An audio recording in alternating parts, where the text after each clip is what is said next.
Welcome back to On Texas Football. I'm Jeff Howe, joined by CJ Vogel and the coach Bob Shipley. Time for grades from a 27-10 win over UTEP. This edition of On Texas Football is brought to you by Allegiant Digital Marketing. Did you know that among the top 9 challenges business owners face, the most difficult ones include finding customers, increasing brand awareness, digital advertising, and lead generation? What if I could point you to a local homegrown agency here in Austin that could solve all these problems for your business once and for all? For over 25 years, Allegiant Digital Marketing founder and CEO Chad Markham, a UT grad and instructor of the Digital Marketing Boot Camp here at UT Austin, has helped thousands of businesses overcome these challenges. Take advantage of their Hook 'em Horn special today and save up to $2,500 in advertising. Visit allegiantdigital.com/ontexasfootball to learn more today. Again, that's allegiantdigital.com/ontexasfootball. Coach, I'll start with you, and we'll start with the quarterback position. Not a great day for Arch Manning, not his finest hour. 11 for 25 for 114 yards, 1 touchdown, 1 interception. Does run for 51 yards and 2 touchdowns. Coach, I watched a portion of this game with you on the watch with us. Didn't look good in that second quarter. That was part of that stretch where Arch had 10 consecutive incompletions. What's your grade for the quarterback position at Texas against UTEP? Well, I've never given an F before. But and that's not why, but I'm going to give him a D. No. And that feels a little generous. You know, it's obvious he's not as far along as we thought he was, A, or B, he's not who we thought he was. You know, and so I don't think Sark helped him, but Sark can't make those throws. But the game plan is a different story. Yep. CJ, what say you for Arch in the quarterback position? I am going to go with an F. And I do think that part of that was, you know, you didn't have DeAndre Moore. You didn't have Emmett Mosley. I think if Texas had its full weaponry of wide receivers, things are obviously changed. But look, Arch was in his head. And it's not the first time that we've said that this year. I think he got rattled at Ohio State. I think he got down quite a bit against San Jose State, and it was no different on Saturday, against UTEP. You know, things just didn't click for him. And the biggest throw for me, that was the biggest red flag, was his last throw of the day when he had Christian Clark wide open for an easy, nice check down completion behind the line of scrimmage, and he missed him by 5 yards over his head. That's you can't tell me that's not in his head. And I almost wish it wasn't like that, Coach, because you could sit there and say, okay, make the fundamental change. Shorten your stride, raise your elbow on the drawback for your windup. You could change things. And I think what we saw on Saturday, I don't know if you can change things without getting deep into his head and psychologically having him kind of reshape how he views the game of football. I think it's broken right now for Arch Manning. It was bad. It was an F for me.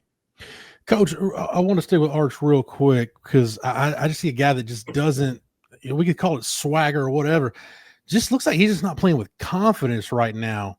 How difficult is that to not just build, but just find and hone in when you're in the middle of a season? Well, I'm sure right now he's doubting himself. Hey, I played 2A ball or whatever in Louisiana, and I've never really, what have I really, really done?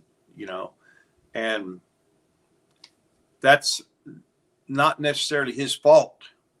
Because we've made the hype train. We as fans of not just Texas but college football created this hype train. But it looks like to me he's rushing his throws a lot. It's like, it's kind of like a shortstop diving for a ball and just trying to get it over there as quick as he can. It's what it seems like. Rushing it too much and pressing too much. But there's times when he had his feet set and everything, was throwing across the middle. He was throwing bullets. The touchdown pass was a great pass. I mean, it was put in a place where only his guy could catch it, and it had good velocity on it. But the rest of it is I think all you can do is go back and just take it one play at practice at a time. Forget the big picture. Forget about all this stuff. We've been humbled, and go back and just take everything one play at a time and analyze what you've done one play at a time on film and in practice. That has to be your attitude, not not just focusing on every single thing that he does so that he can get his confidence back. Yep. Coach, I'm with you 100%. And I think it's a week-to-week proposition for us as fans looking at it from the outside. But I think for everybody inside, it's got to be get better every day, every play. I'm going to give him a D. I'm with you, Coach, only for this. The 51 yards as a runner, the 2 touchdowns. I think, Coach, to get his confidence back, and CJ, I think that's going to have to be a big part of the offense going forward.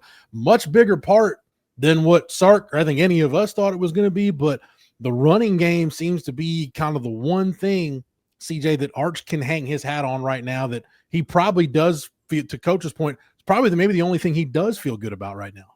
Yeah, and it looked good. And, Jeff, we kind of joked about it yesterday during the rapid reactions part of On Texas Football's coverage of yesterday's game. But we sat there and we said maybe he just needs to become like a Haynes King and be a guy that just grinds out the tough yards with his legs. And every now and then you'll get the plus in the passing game. And again, I don't think anybody would have expected that to be the case coming into the season. But his legs are such a weapon that you can't go away from him. And, I think at times he maybe relies on his legs a little too much. And that's why you don't see as much consistency vertically down the field. But, he's growing just as much as the whole offense is as its own right now. But for Arch, look, the legs are going to be a weapon. They are right now. And how much more can Texas get out of his legs, knowing that it might be the most consistent piece of this offense at the moment? Coach, we go to running backs, and maybe the biggest bright spot on offense. I don't think there's a maybe. I think it was the biggest bright spot on offense. James Simon. Now, he did lose 5 yards because that Arch fumbled little snap was counted towards James Simon's lost rushing yardage. Finishes 17 carries, 67 yards, a long run of 13 yards. Coach, it starts with James Simon, but what's your grade for that running back group? I gave him a B. I did not expect that. I love his quickness and the way that he plants his foot in the ground and goes. But he has something that I wasn't expecting from him. The same thing that Roschon Johnson had. If you remember when Roschon, whenever he's been tackled, the pile was always moving forward, almost every single time. And Simon does the same thing. He is still in there with those powerful legs, plowing for more yardage, and then he'll stick his foot in the ground at the last minute and stretch forward and take the whole pile with him. And so I think blocking could be a little bit better at times, but overall, I don't even know what did Simon start at. Well, like what was he, number 5 or 6 on the depth chart, probably pretty far down. Yeah, and he's a very reliable and good backup, and could have a great career when it's all said and done. CJ, I'm kind of with Coach. I was going to go either B or B minus. And to Coach's point, this is, Coach, of everything you said, this thing I agree with the most. In an offense right now where every single yard you gain is important, you got to have backs that can maximize runs. And saw it a little bit from Jarrett Gibson, a little bit from Christian Clark. CJ, there's no question on a day where you didn't have Wisner and Baxter got hurt, James Simon maximized runs for you. Yeah, I thought so. I liked what we saw from James Simon. I thought Jarrett Gibson for a second straight weekend, when he's able to hold on to the football, he runs very hard. And Christian Clark, only 7 rush attempts, but there are moments there. Now, for me, I think I sit more around a C+ than a B- there. I think that, again, there were times where I think the Texas running backs left holes too quickly, maybe didn't necessarily trust that the holes would open up as well. They bounced a lot of runs to the outside, which hasn't necessarily been what we've seen a lot of with Kyle Flood and Steve Sarkisian in their running schemes. And again, does that change if they enter games second, third, fourth quarter rather than having to be up there earlier after the loss of CJ Baxter? Maybe, but a C+. Again, they ran well, but not a single rush attempt exceeded 15 yards. And a lot of that has to go to the running or to the offensive line, I understand. But we talk about this needs to be a time where players with the ball in their hands create explosive plays. They're trying in that running back room, probably more so than anywhere else in that Texas offense at the moment, but they're not there yet. So C+ for me, teetering on that B- spot. Yeah, I'll give a B minus. James Simon was really good on Saturday, but you got to get healthy. You got to get all your pieces back in the running back room. Coach Shipley, I'll start with you. We go to the receivers, and again, we'll lump wide receivers and tight ends together.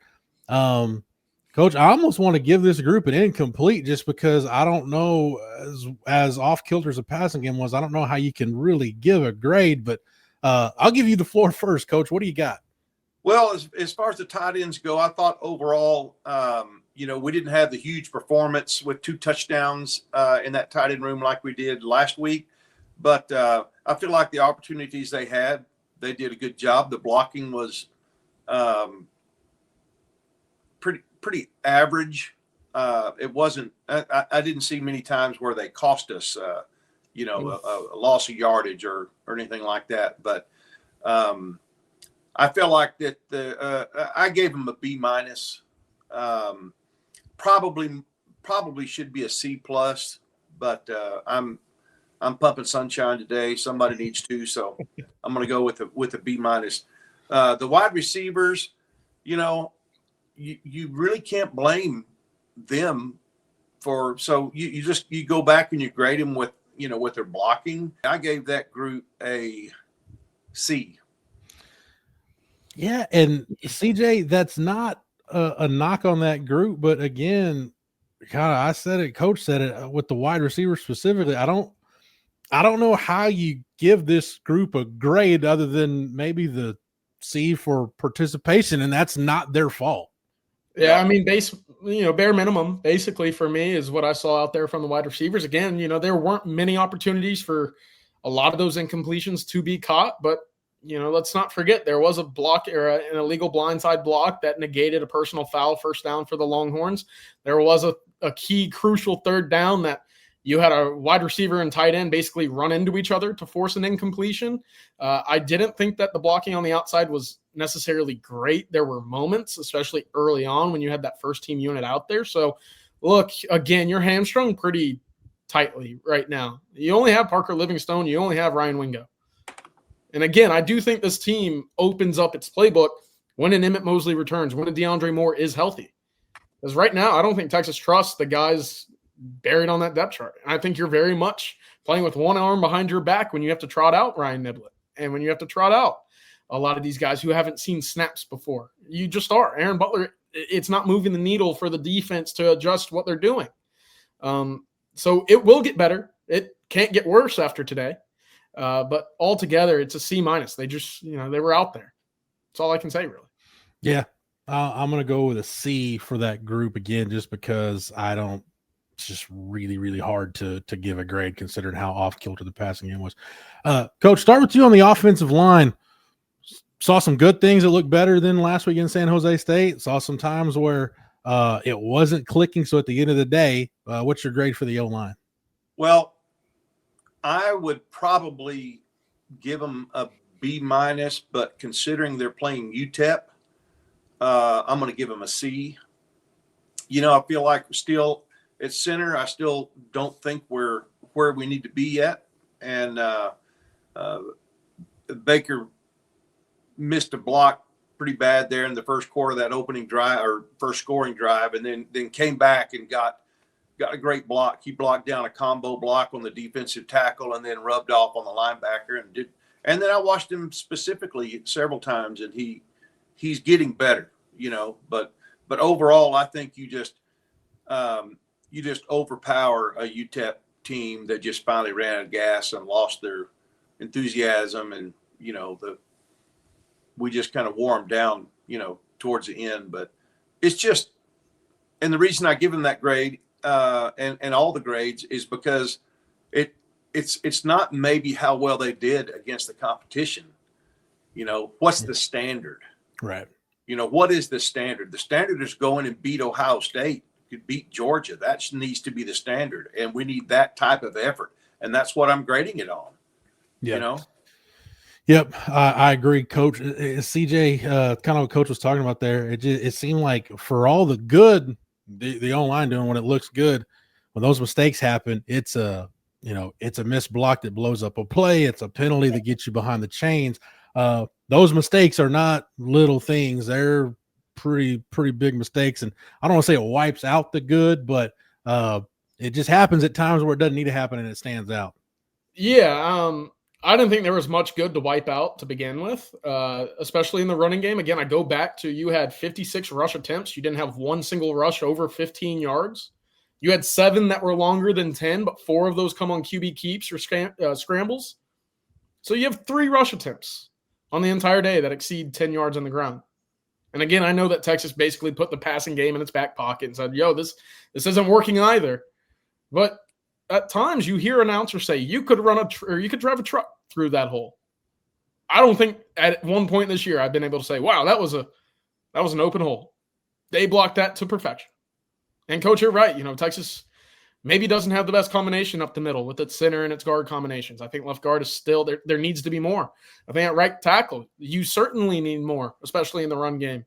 There's a lot to be figured out. And that's why I was a little bit perplexed on Saturday saying, why haven't we seen anybody swap in to maybe get a different look in the starting 5? Or where's Nato Mozolo? Where's a Nick Brooks? Can Jaden Chapman give anything here? Because what we're seeing right now with the starting 5, it's completely lackluster, and I'm giving it a failing grade once again. I thought that was a great opportunity to piece things together from the first 2 weeks, and I didn't see any improvement at all. So are you going F, CJ? Big ol' F. Yep. I'll kind of split the difference a little bit. I'll go C minus. Again, I saw some good things, but again, those mistakes just when they're happening. Last thing, Jeff, how many times did we see Texas, especially early on, 3rd and 1, 4th and 1 on the goal line? You can't get a single push against UTEP? Yeah, CJ, you convinced me. I'm going to have to go with a D, I think. Yeah, I'm kind of feeling bad about all the sunshine I was pumping. I mean, I've seen – I'm sorry it's all doom and gloom over here, but no, it's keep it real. CJ may need to go back to law school, Coach. He's putting together some pretty convincing arguments. He really is. Yeah, he really is putting together convincing arguments, counselor. Coach, as we get the overall grade for the offense, I'll ask you from a coaching perspective. You've been a part of some great teams. You've been a part of some teams where sometimes it just doesn't happen. When it's going like this, what's the balance that Sark is probably going through between, all right, kind of like CJ saying, do we need to look at some new combinations on the offensive line? Do we need to change some things? What's the balance between changing things up or staying the course? Well, if you like what's going on, you know what they say, you keep doing what you've always done, you'll keep getting what you've always got, and it makes me want, I think we may see that. I mean, you need to give guys consistency. You need to get them on tape. You go in feeling like these are the guys, and we're going to ride with them, unless one of them just completely, blows a fuse or whatever. But I think it's time to start looking at some different people in there. Certainly giving them more reps in practice, because you watch Tennessee and Georgia, and it's they look a little different inside than we do. They do. Mm-hmm. So as we go for overall grades on the offense, give you guys a final word on the offense. CJ, you're roughly about a D. Coach, you're probably somewhere between a C and a C plus, and I'm probably that same area with you. You guys like those grades? You want to change them? Just your final word on the offense before we move on. Well, I don't like the grade in general. CJ's got me wanting to give him an F now. No, I'm kidding. No, I'm gonna go with a C, because today it really wasn't average. It was a little below average. I sit here and I watch game after game after game. These guys are making all these plays. There's playmakers. A&M's got 2 great receivers making plays. They're up on we're up on Notre Dame last night, and they got great playmakers. Yeah. I haven't seen that on our football team yet. Yeah. Last thing on the offense for me. Look, I know you're down Trey Wisner. You don't have DeAndre Moore. Emmett Mosley's not playing. CJ Basher hurt after the first play. I know you're hamstrung by the guys that played today too. Jack injuries, dinged up. But there's a standard that we hear a lot about. And if the guys that you're putting out there on the field can't live up to that standard, well, that grading style shouldn't be taken down levels because of what's going on around the offensive side of the ball right now. So a failing day for me. 13 drives, 0 plays over 25 yards, 27 points against UTEP. Bad day. Coach, I don't know if you ever done this with any of your teams, but this happened to me in my high school time. Kind of tells you the state of affairs a few times where the coach he might show you a few clips, then takes the tape out of the VCR, puts it in the trash can, and sets it on fire. Is that probably what Sark should do with the offensive tape from this one? I've wanted to do it many times, but the bottom line is they need to see it. They need to get what's coming to them in terms of coaching and hopefully development, correcting mistakes, correcting maybe effort, and correcting penalties. And to do that, you've got to see it on tape. But man, sometimes after a game like this, you do just want to throw it away. Well, I tell you what's not going to get thrown away. That's the defensive effort. PK side of the ball, they're putting in work over there. We'll start with the D-line. A couple of sacks from that group. Zena Zumalo had a sack. Hero Canoe had a sack. Interior defensive line continues to play really well. You hold UTEP to 4 for 13 on third down, 0 for 3 on fourth down. They average 2.2 a carry. Their running game is pretty much non-existent. They don't really want to run the football anyway, and 30 of that was on one play. Coach Shipley, what's your grade for the Texas defensive line? And again, we'll put together interior D-line and edge all in one group for this exercise. Yeah, I give them an A-. I think they I didn't see any glaring problems there. I think the guys played good. They are consistent, and that's what I love. And we have the depth to roll guys in and out, and you don't see a drop off, or at least you don't against the last couple of teams we've been playing. Yeah, CJ, to Coach's point, especially on the interior, is whether it's Cole Brevard or Rod Watson or Hero Canoe or Travis Shaw, even with Alex January out, they can roll any of those guys in there. It's tough for me to tell who's on the field because they're just so consistent right now. That may be the most consistent thing about your football team right now is your interior D-line. Yeah, I agree. And look, Jeff, you mentioned that run game. UTEP didn't have anything going for it. They had that 30-yard run. Outside of that, they had 22 rush attempts for 20 yards. It's less than a yard per attempt outside of that lengthy one that got leaked a little bit. But that's a great showing. And I've been very impressed. Look, Hero Canoe has made a believer out of me. Yeah, I did not expect his contribution to be at this level this early in the season. I'm a believer in Hero Canoe, and I thought Travis Shaw, if I could tip my cap to another player on that defensive line, Travis Shaw on the pass rush especially, not something I expected. Both of those guys have shut me up quite a bit, so that's been pleasant to see. Grade real quick, CJ? A-. A-. Yep. Yeah, I'm going to go just a solid A for a solid group there with the D-line. Linebackers, Coach, with no run game for UTEP to speak of, kind of can be tough in some of these games to get beat on what the linebackers are doing. But what's your grade for that group? Yeah, I gave them an A- as well. I don't feel like they did anything that showed me that they're having a problem or there's an area that we have a glaring weakness in. They played consistent. They played aggressive. I mean, those guys come, and when they're there, they're there, and I just like the versatility in that group. And so I gave them a good, solid grade for that. Yeah. Okay. What say you, CJ? Yeah, I like A-. It was another thing where I thought UTEP knew to stay away from the Texas linebackers, and to Coach's point, it was one of those things where I didn't feel like I noticed the individual play all too much from the Texas linebackers. But looking back and sort of rewatching a lot of the clips, there was a reason for that. There weren't runs that were leaking to the second level, and in the pass game, it was all quick to the outside. Let's test the cornerbacks rather than Anthony Hill and Trey Moore and Leon Glafau, Ty Anthony Smith. No, so they did their job altogether. I think they're going to be pleasantly, happy with their performance when watching the tape on Sunday. Yeah, it's a good day. Trey Moore is the guy that it felt like he was always around the ball, and I look up and I think, man, he only had 3 tackles. It just felt like he was around the ball a lot more. So again, I'll go solid A for a solid group. This one, secondary, kind of interesting because he had a couple penalties, but you had some big plays too. Jelani McDonald with an interception, Grayson Littleton with an interception. Saw Jordan Johnson Rebel have a nice PBU late in the game. CJ, I'll start with you. What's your grade for the secondary? Yeah, it's a B plus. Jordan Johnson-Rubella, I highlighted 2 plays back to back. It kind of reminded me of that Grayson Littleton stretch against Ohio State, where I said, "Who is that?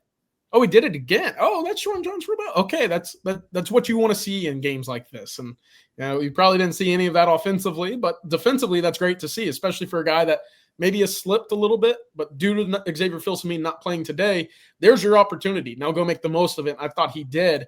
On top of that, look. 2 interceptions. We'll always be pleased with that. I thought there were opportunities to have more, jumping some of those quick out routes. There were a lot of quick 5-yard curls or just dig routes on the outside that maybe if Texas was a little bit more aggressive up front, maybe you play some stickier man coverage. But look, altogether, aside from that outside or that last drive of the day, Texas had only allowed 172 yards total. Together, that's a great day for the Texas defense. It's probably a B plus for me. The penalties need to be cleaned up. The biting on the double moves is kind of contradictory of what I just said with jumping some of those short routes. But altogether, I thought it was a solid effort on that secondary today for the Texas Longhorns. Coach, what you got for the secondary? I gave him an A minus. I just felt like, considering I don't know how many pass attempts they had yesterday, but it seemed like they kept our secondary quite busy. And great tackling by the secondary. Very aggressive tackling. Not many yards after the catch. In most cases, there was, when our subs started getting in, we missed some tackles on a long pass play. But anyway, I feel like that Grayson Littleton we're watching a star being born in front of us. This guy had a great interception. He's not perfect, but he got a penalty, I think, today. Was that the defensive holding? Yesterday, defensive holding. Yeah, I think. Yeah, they called that. It was the deal where he hits the guy in the knees out on the perimeter. Oh yeah. The ball The low block. Yeah. I thought it was a great play when I saw it, and I had forgotten that they changed the rule. And I hope that young man didn't get hurt too bad yesterday, because it didn't look real good. But anyway, I feel like Jelani McDonald is solid, consistent, and so I feel really good about our secondary. Yeah, I'm gonna go with you, Coach. I'm gonna go A minus. I thought of all the guys on defense, if I had to pick kind of a player of the game, I'll split it. The Hero Canoe can have half of it, and Jelani McDonald can have the other half. I thought those 2 guys were great. Well, the lowest grade any of us have for defense is CJ gave the secondary a B plus. I'm going to guess we're probably right around A minus for the defense as a whole. CJ, I'll start with you though. Yeah, A minus, and it's fitting that I have the lowest grade. I'm sorry, guys, but no, a solid day altogether for the Texas defense. They did exactly what they were supposed to do, and I think they did even more given the fact that the offense again put them in very do or die situations, trying to keep that game at a pretty significant length, if you will. So pleasantly. Another day at the offense for the Texas defense. They did well. Coach Shipley, last words on the defense. Yeah, I give them a solid A. I thought it was a solid performance. It wasn't perfect, but you're never going to have a defense that's going to have a perfect game, and not give up plays here and there for a first down. But very solid. Coaching staff continues to impress me the way they prepare these guys and using them in versatile situations the way they are. And just the players, they know, every one of those guys know that this team is on their back. Yeah. And they seem to be up for it. Absolutely. I'm going to join you, Coach. I'm going to go again, solid A for a solid defensive performance against UTEP. Real quick, guys, let's close it out with the special teams. CJ, Mason Shipley, a couple field goals. Bowmeister gets back on track. Coach Shipley, they might have found a punt returner. At least Ryan Niblett got a chance to return some this week. But CJ, you're great for the special teams. B plus, and the only thing keeping it from an A, I know it might feel a little low given what you just laid out there for us, Jeff, but Warren Roberson, 2 penalties on back-to-back punts. That can't happen. It was an issue a year ago, and it's rearing its ugly head again this year. Back-to-back punts, you feel like after the first penalty, you probably play a little bit smarter. But no, that's got to be cleaned up. And Texas special teams units, penalties have been an issue dating back to the beginning of 2024. I hope that's not the case again moving forward. But altogether, seeing that there was some life in the punt return game, love that. Coach, I did notice, Sark did say penalties were going to have consequences. I did notice after the second penalty Warren Roberson got, they had a new jammer on the punt return team. But you're great. You're great for the kicking game on Saturday, Coach. Yeah, I give him a B. I think, the penalties are a big deal. There's not any doubt about that. But I feel like the progress that we've made in our punt return and our kickoff return, even though it was just one kickoff return and it wasn't, to the house or anything, it was progress. We haven't seen many what you call a good return. Mm-hmm. And a lot of it is just not been opportunities. But I thought I was a little worried he might let that one bounce on him yesterday and lose yardage on it, but it went out of bounds pretty quick. So hopefully he's learning. And I just felt solid. I don't even think UTEP even tried to return a kick, did they? No. I think they just said, heck with practicing on that. We're just going to fair catch and take it. CJ, you mentioned it, though, in our quick reaction after the game. The Niblet punt returns came in handy because you needed every one of those yards he got you to help your field position, help you advance the football on Saturday. So I'll follow CJ here, and I'll go B+. Again, you did have 2 penalties, but I like the fact that got a new jammer in there after those penalties. So coach is doing a job of cleaning it up. Guys, any final words real quick before as we wrap this up? CJ, start with you. I want to see this offense click. And if that's getting DeAndre Moore back, if that's getting Emmett Mosley back, look, I don't know how long it's going to take for both of those guys to see the field, but something's missing. And I think it starts with the quarterback. And look, again, you have a very good defense. You have a great defense. If that offense can be anything other than what it's been right now, Texas will have a successful season.